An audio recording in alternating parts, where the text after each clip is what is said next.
입니다. 잔잔한 찬양 하나님께 영광 돌려주셔서 감사합니다.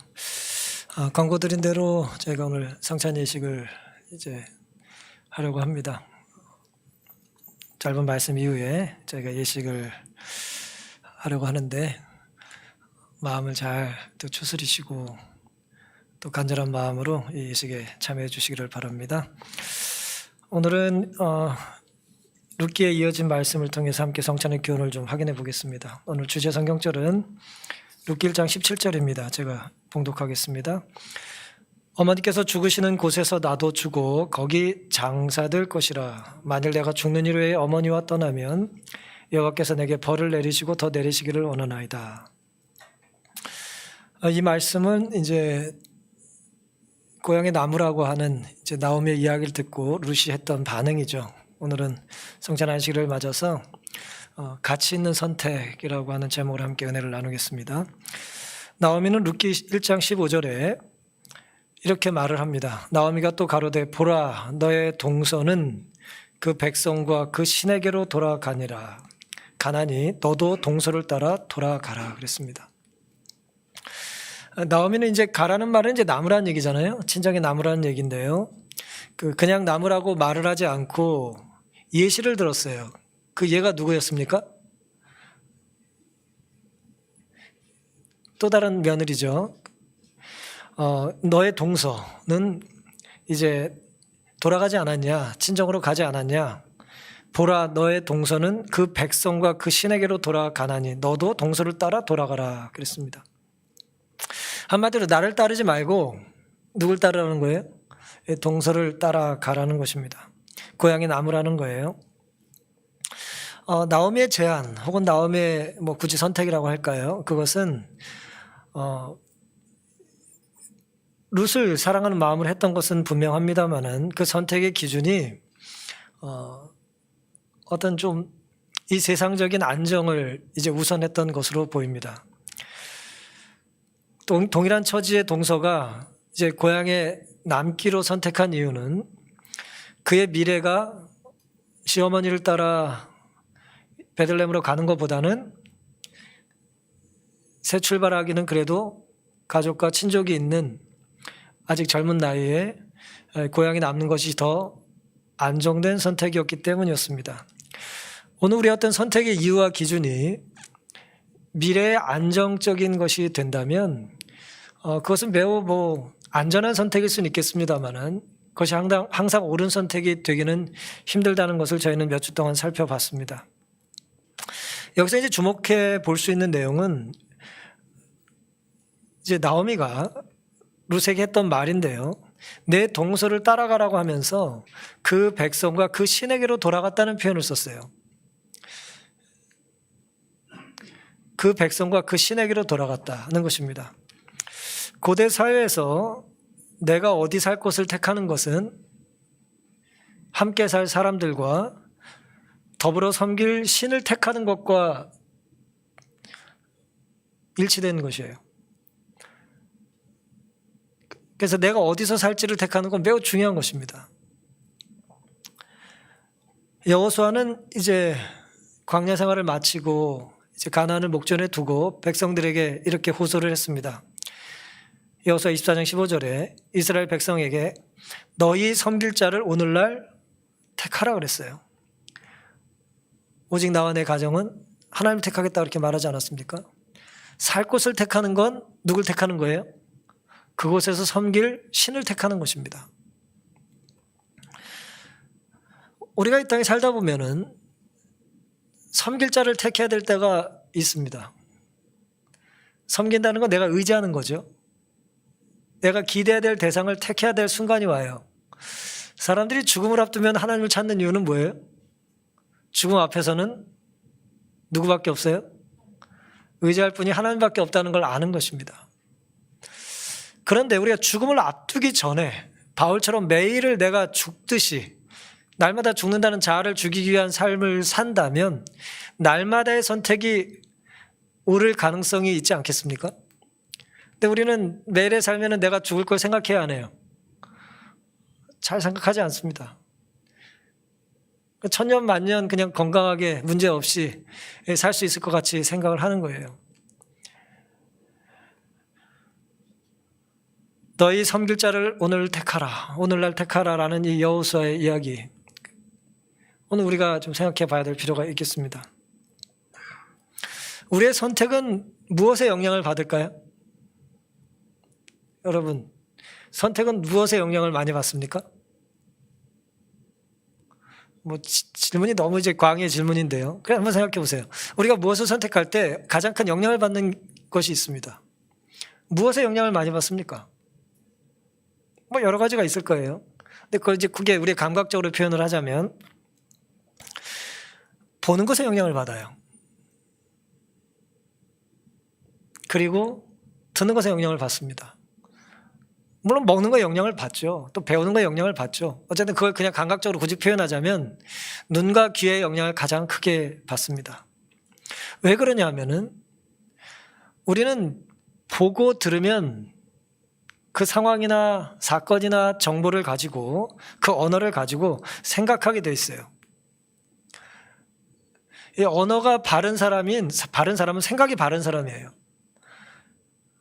언어만 거친 사람은 없어요. 그럴 수 없습니다. 우린 눈으로 보고 귀로 들으며 듣고 본 것을 생각하게 되고, 자꾸 생각하면 어떻게 되죠? 익숙하게 돼요.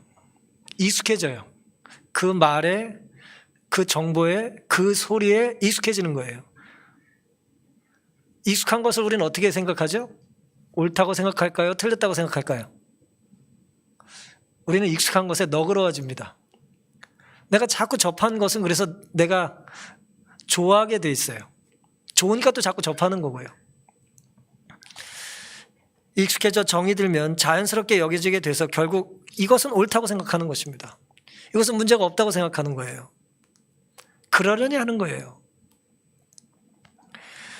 그래서 시편에 시인은 이렇게 고백을 한 것입니다. 시편 119편 18절, 37절. 내 눈을 열어서 주의 법에 기이한 것을 보게 하소서. 내 눈이 하나님의 법으로 향해서 열리지 않으면 우린 그 놀라운 신비로운 이 구원과 생명과 이 구속의 과학을 이해할 수가 없습니다. 사랑의 속성을 이해할 수 없어요.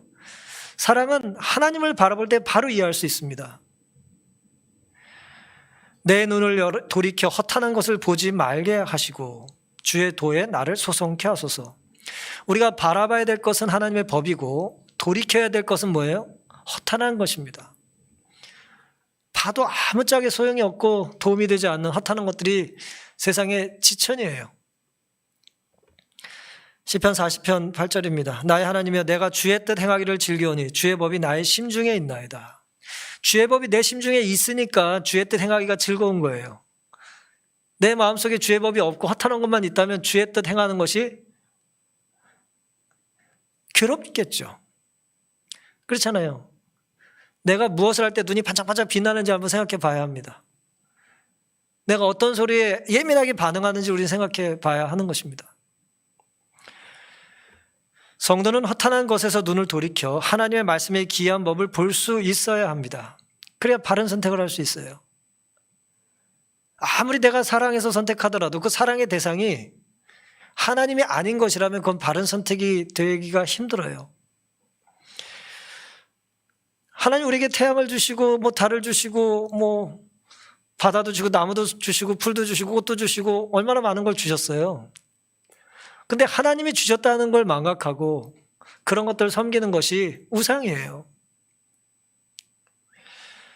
성도는 사람의 뜻보다 하나님의 법을 심중에 두고 주님의 뜻 행하는 것을 즐거워할 수 있어야 합니다. 예배 드리는 것이 즐겁고 또 찬양하는 것이 즐겁고 기도 드리는 시간이 즐거워야 하나님 보시기에 정상이에요. 근데 오늘 우리가 그러지 못하다면 내가 많이 비정상이구나라고 생각하고 다시 영적으로 정상적으로 살기 위하여 결단을 해야 하는 것입니다. 그저 나오미가 룻을 사랑하는 마음으로 넌 남아라, 넌 가라, 그래도 이것이 지금 최선이다라고 하는 어떤 타협적이고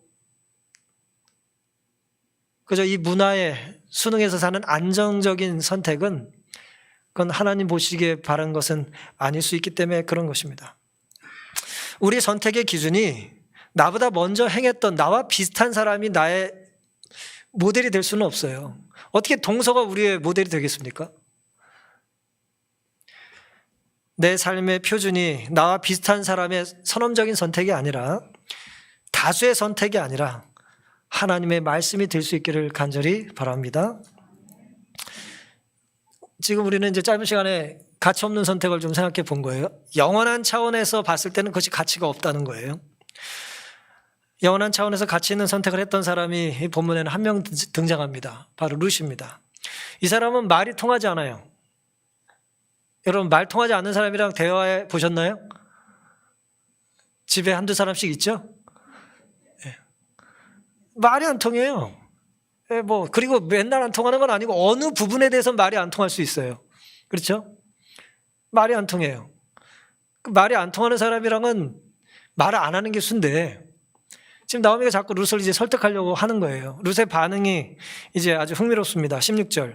룻이 가로되 나로 어머니를 떠나며 어머니를 따르지 말고 돌아가라. 뭐 하지 말라고요?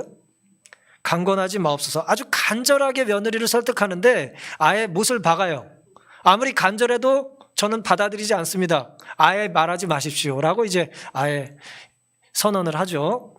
어머니께서 가시는 곳에 나도 가고, 어머니께서 유숙하시는 곳에 나도 유숙하겠나이다. 가는 곳에 가고 멈추는 곳에 나도 멈추겠다는 거예요. 어머니의 백성이 나의 백성이 되고 어머니의 하나님이 나의 하나님이 되시리니, 결연한 의지를 가지고 이렇게 말해요. 17절에 어머니께서 죽으시는 곳에서, 결국 시어머니가 돌아가실 거 아니에요. 먼저 자연사를 하시면 먼저 이제 돌아가실 텐데, 어머니께서 늙어 돌아가시면 나도 죽어 거기 장사될 것이라고 그랬어요. 만일 내가 죽는 일 외에 어머니와 떠나면 여호와께서 내게 벌을 내리시고 더 내리시길 원하나이다. 나오미가 룻이 자기와 함께 가기로 굳게 결심함을 보고 그에게 말하기를 그쳤다 그랬습니다.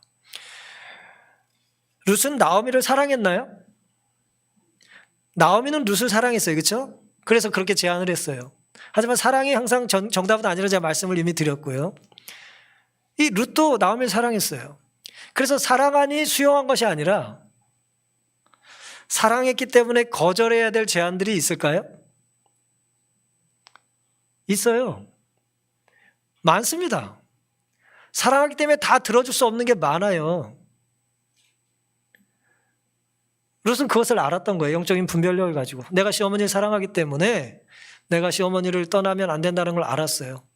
하지만 물론 시어머니의 사랑이 룻이 베들레헴을 택한 제일 원인만은 아니었어요. 이 본문은 룻이 나오미를 따른 결정적인 이유가 무엇이라고 말합니까? 나오미를 통해서 배운 하나님 때문이라고 말을 해요. 이것이 중요합니다. 나오미는 룻을 설득할 때 하나님의 얘기를 하긴 했어요. 여호와께서 너를 지켜주시고 모압에 살 때 복을 주길 원한다. 그런 어떤 그 덕담을 했지만, 그런 하나님이 정말 그를 긍휼히 여기신다고 하는 생각을 가졌다면 어때요? 하나님 물론 모압에서도 복을 주실 수 있지만은 모압에서 살 때 그들과 어울리고 그 모압의 신을 섬기는 것은 매우 위험하고 하나님 뜻이 아니라는 걸 알아야 했죠.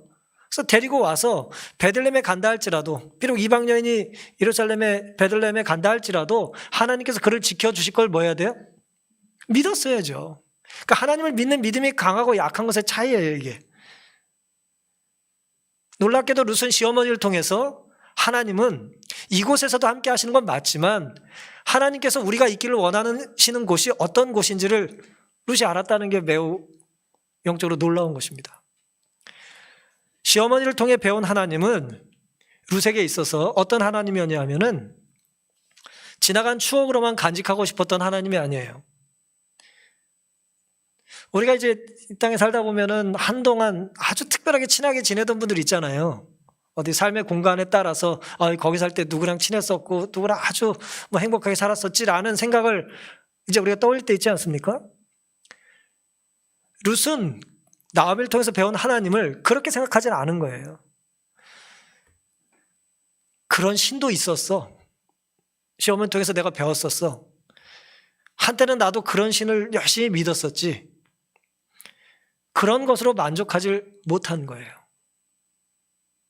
과거의 추억 속의 신앙으로 그는 만족할 수 없었어요. 공간에 따라, 상황에 따라, 관계에 따라, 문화에 따라 바뀌는 신을 따르고 싶지 않았던 거예요. 이 룻이 나옴에게 했던 놀라운 고백은 뭐냐면, 어머니의 백성, 나의 백성, 어머니 하나님, 나의 하나님이라고 하는 말과 더불어 어머니께서 죽으실 때까지 내가 함께 하겠다고 말한 것이 아니라, 어머니께서 죽으시는 곳에 뭐라고 했어요? 나도 그곳에서 죽겠다는 거예요. 보통 우리가 누군가를 사랑하고 혹은 돌보고 챙기는 것이 언제까지입니까? 죽을 때까지잖아요. 그렇게 한번 돌아가시면 뭐 무덤에 뭐 꽃이나 좀 갖다 놓을지 모르겠지만 죽으면 우리의 모든 사역과 봉사가 끝나잖아요. 그렇지 않습니까? 그래서 효도는 부모님 살아계실 때 해야 되는 거 아니에요. 근데 나오미 지금 매우 특이한 고백을 하고 있는 거예요. 시어머니가 죽을 때까지는 절대 나는 어머니 곁을 못 떠납니다라고 말한 것이 아니라, 어머니가 죽으신, 돌아가시게 될 그곳에 나도 뭐 할 거라고요? 동시에 죽겠다는 게 아니에요. 또 오해하셔가지고 같이 돌아가시는 게 아니고, 어머니가 사셨던 곳, 돌아가실 때까지 하나님을 섬기신 그곳을 나는 뭐 하겠다는 거예요?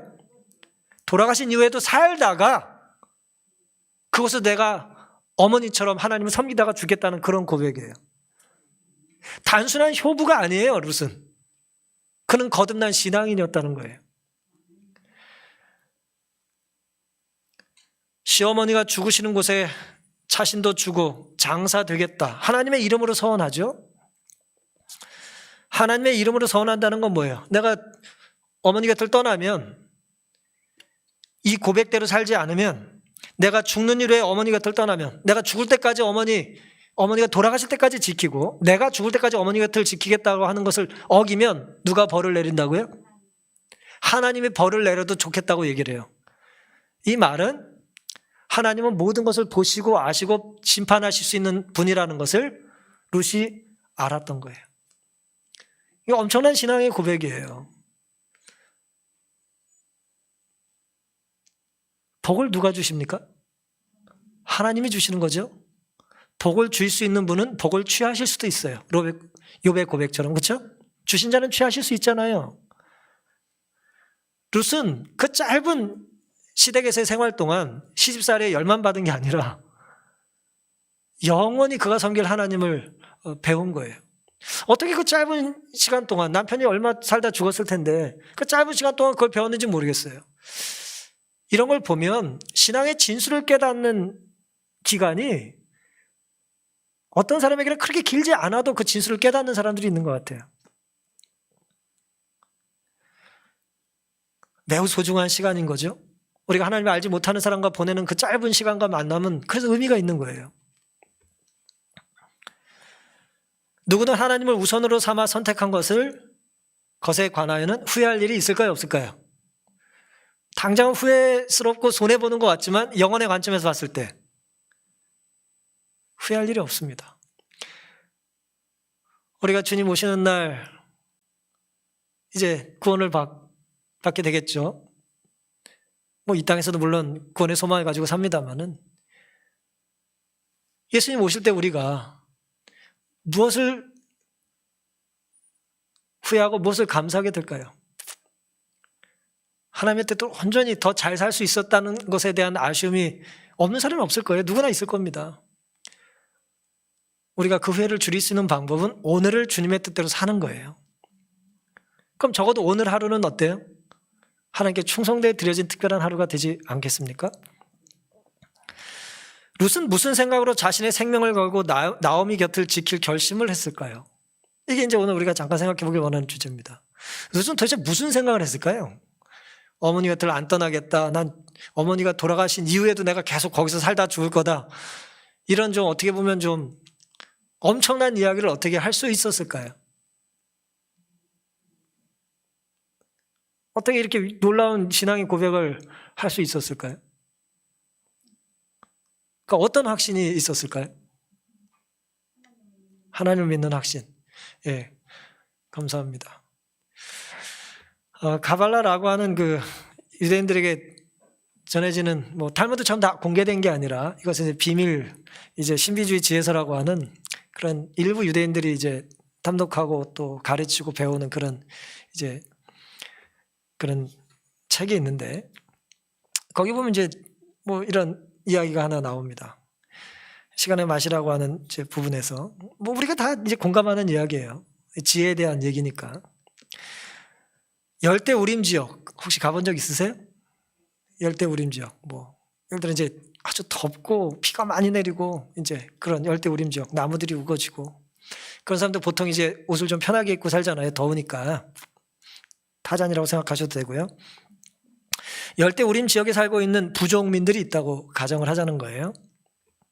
이 사람이 어느 날 아침에 눈을 떴습니다. 일상의 삶에서 눈을 뜬 거예요. 아침에 이 사람이 갑자기 그날 아침에 열대우림에 있는 부족의 한 사람이 눈을 떴는데 어느 날 갑자기 눈을 떴는데 예를 들어 그가 뭘 먹고 싶어 할까요? 책에 이렇게 나옵니다. 카푸치노 커피나 빅맥 햄버거를 먹고 싶어 하는 일이 있을까? 그럴 수 있을까요? 우리말로 하면은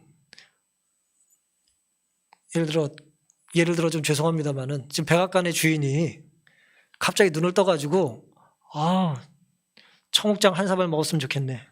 그런 소리 안 할 거 아니에요. 숭늉이나 들이키면 좋겠네. 그런 소리 안 할 거 아닙니까? 그렇죠? 왜 미국 사람이 된장국을 찾겠어요? 아침에 안 찾아요. 그래서 이 책은 이렇게 말을 합니다. 그런 것처럼 욕망이라는 것은 결코 저절로 솟아나는 게 아니라는 거예요. 그 맛을 본 적이 있기 때문에 생기는 것이라는 거예요. 뭐 여기서 무슨 다른 걸 생각하실 필요는 없고 이제 이 책에 그렇게 이제 표현이 돼 있다는 거예요. 그런 면이 있으니까. 마약이나 술 중독자, 알코올리즘 환자는 이미 그 마약이나 이 술에 탐닉해본 경험이 있는 거예요, 없는 거예요? 있는 거죠. 있으니까 또 하고 또 하다 보니까 뭐 한 거예요? 중독된 거잖아요. 그렇죠? 그게 이제 거듭중자로 쓴 거예요. 이 독에 계속해서 반복하다 보니까 이제 영어로 이제 더하기가 반복되는 게 이제 중독이거든요. 한번 그 쾌락을 한번 맛본 것을 경험한 것을 잊지 못하는 것입니다. 따라서 끝모를 충동의 밑바닥에는 마약이나 알코올을 접한 경험이 그의 피 속에 이미 자리 잡고 있었기 때문이라는 거예요. 욕망이 경험과 기억으로부터 일어나는 것이라면 이제 이것이 중요해요. 우리의 욕망이 죄된 욕망이든 선에 대한 욕망이든 그것이 경험과 기억으로부터 일어나는 것이라면 인류 문명이 시작된 이래 사람들이 끊임없이 영속적인 행복을 추구해 왔다는 사실이 흥미롭지 않은가라는 거예요. 이게 무슨 말씀입니까? 룻이 가보지도 않은 베들레헴에 시어머니를 따라서 가서 거기서 죽겠다고, 자기가 가서 죽겠다고 라고 말하는 것에 대한 이 어떤 신비로운 어떤 그런 정말 거룩하고 신성한 결단이 어떻게 가능했겠냐라는 거예요. 이 질문과 좀 대비해서 보면 가보지 않았었는데 어떻게 그걸 확신 있게 얘기를 했을까라고 하는 것입니다.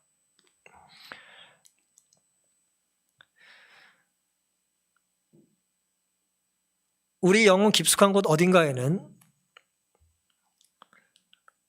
영적인 것에 대한 갈망이 있는 거예요.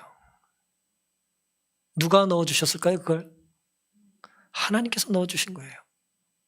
그 영적인 갈망은 사람들은 허탄한 것으로 채우는 거예요. 쓰레기 같은 걸로 채우는 거예요. 우리가 배고플 때 막 이것저것 먹고 싶은데 어른들은 뭐라 그래요? 어머님 뭐라 그래요? 좀만 기다려라. 좋은 음식 줄 테니까 좀만 기다려라. 그러지 않아요? 그거 먹으면 좋은 거 먹어요? 못 먹어요? 못 먹죠. 내가 집어넣은 안 좋은 것만큼 좋은 게 못 들어가잖아요.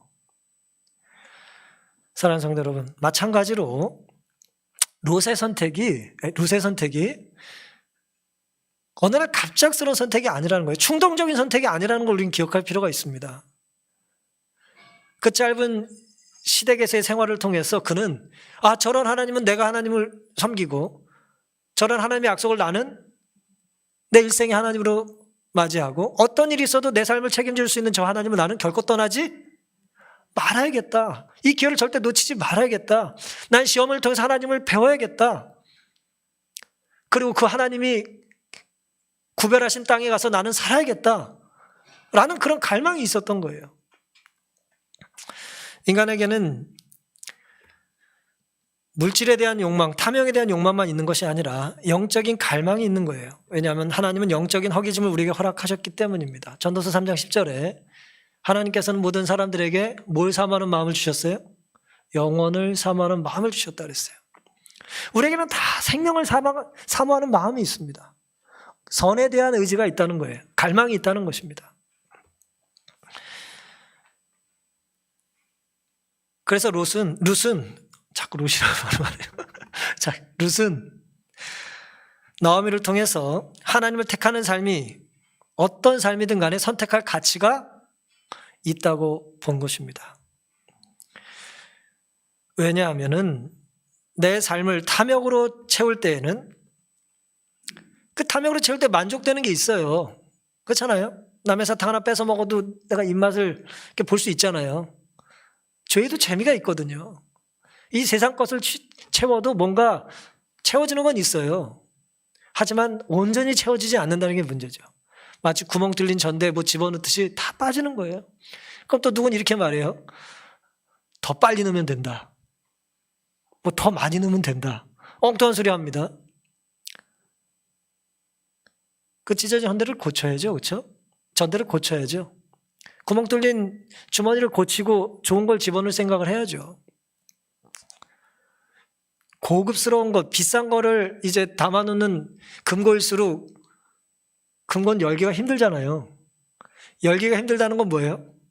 뺄 곳이 쉽지 않다는 거예요. 빼는 것이 구멍나지 않는다는 거예요. 앞은 무척 힘들게 만들어 놓고 뒤는 더 무슨 뭐 종이 같은 거 대고 그런 정신 나간 금고는 없어요. 마찬가지로 소중하고 가치 있는 것은 우리가 잘 지키고 보호해야 된다는 것처럼 영적인 하나님의 교훈과 가르침을 우리는 룻처럼 생각할 필요가 있는 것입니다. 결국 우리 속을 뭐로 채워야 되는가? 시어머니의 제안처럼 문화나 이 세상 것으로 채우기로 룻은 선택한 것이 아니라 하나님으로만 채우겠다고, 그래야 후회 없는 인생을 살 수 있다는 것을 룻은 알았던 것입니다. 오늘 이제 성찬 예식을 거행할 텐데요. 예수님께서는 십자가 전날까지 종으로 사셨어요. 그렇죠? 우리가 어떻게 살아야 되는지를 세종 예식을 통해서 보여주셨습니다. 그리고 생명을 내어주셨습니다. 누가복음 22장 19절에 또 떡을 가져 살해하시고 떼어 저에게 주시며 가라사대 이것은 너희를 위하여 주는 내 몸이라 너희가 이를 행하여 나를 기념하라 그랬습니다. 우리가 오늘 이 예식을 행하는 것은 누구 때문이에요? 예수님 때문이에요. 그러니까 우리가 하는 어떤 행위가 온전히 하나님이 아니면 설명이 안 될 만한 일이 있어야 돼요. 넌 그 일을 왜 하니? 그러면 하나님이 하라고 그랬어. 성경이 이렇게 하라고 그랬어. 라고 해야지. 아니, 하고 싶어서. 그건 바람직한 신앙의 태도가 아닙니다. 그러니까 내가 하는 일, 혹은 내가 먹는 일, 내가 가는 것, 나의 어떤 선택에 있어서 전적으로 그 이유가 누구 때문이어야 된다고요? 하나님 때문인 것이 있어야 되는 거예요. 그게 바른 삶이에요. 룻이 만난 하나님, 룻이 떠날 수 없다는 하나님은 바로 성찬에 나타난 하나님과 그래서 같은 것입니다. 내 곁을 떠날 수 없으신 하나님께서 내 생명을 끝까지, 영원까지 책임지시겠다고 하는 것이 십자가고 성찬의 교훈인 것입니다. 결국 바른 선택이란 영원한 가치를 위해 영원할 수 없는 것을 뭐 하는 거예요? 내려놓는 거예요. 그래서 룻은 손해본 게 아니에요. 그러니까 사실 룻은 손해본 것이 아니라 뭐예요? 영원한 복을 선택한 거예요. 룻은 미련한 여자가 아니라, 어리석은 여자가 아니라 가장 지혜로운 여자예요. 가장 영적인 사람이 가장 지혜로운 것입니다.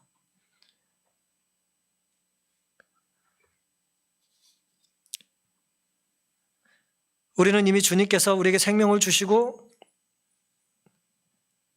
구원하시며 자신의 전부를 내어주신 주님의 사랑의 대상이에요. 어제 저녁에 잠깐 제가 설명드렸는데 가치는 사랑에 비례합니다. 사랑해야 가치가 생겨요. 아무것도 아닌 것 같다가 사랑하게 되면 갑자기 어떻게 돼요? 갑자기 귀해지는 거예요. 근데 아무리 귀한 것 같고 비싼 것 같아도 내가 미워지면 어떻게 돼요? 쓰레기가 되는 거예요. 보기 싫은 거예요. 갖다 버리고 싶은 거예요. 주님은 우리 위해서 모든 걸 내어주셨습니다. 그러니 우리는 주님 보시기에 대단한 가치가 있는 존재들이에요. 특별한 관계이기 때문에 그렇습니다. 주님은 우리를 특별하게 대하시는데 우리도 주님을 특별하게 대하지 않겠습니까? 룻은 나오미를 택하며 하나님을 특별하게 구별한 것입니다. 주님께서 모든 걸 우리에게 걸으셨던 것처럼 우리도 모든 것을 주님께 뭐 해야 합니까? 걸 수 있어야 합니다. 그러니 우리 눈과 귀를 사탄에게선 좀 막으면 좋겠어요.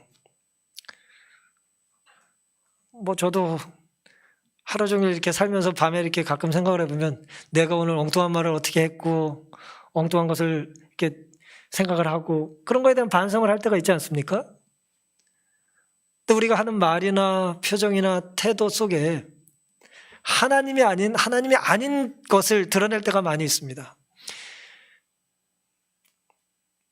죄에 대한 여러 정의가 있습니다만은 키에르 케고라는 사람이 했던 말 중에 하나는 뭐냐면 죄란 하나님이 아닌 다른 것으로 내가 채우려고 하는 게 죄라 그랬어요. 그러니까 오늘 우리가 성찬식에 우리 속에 뭘 집어넣습니까? 예수님의 살과 피를 주신 약속하신 것을 우리가 먹는 의식을 행하는 거잖아요. 상징적으로. 그러니까 우리 속을 뭐로만 채워야 돼요?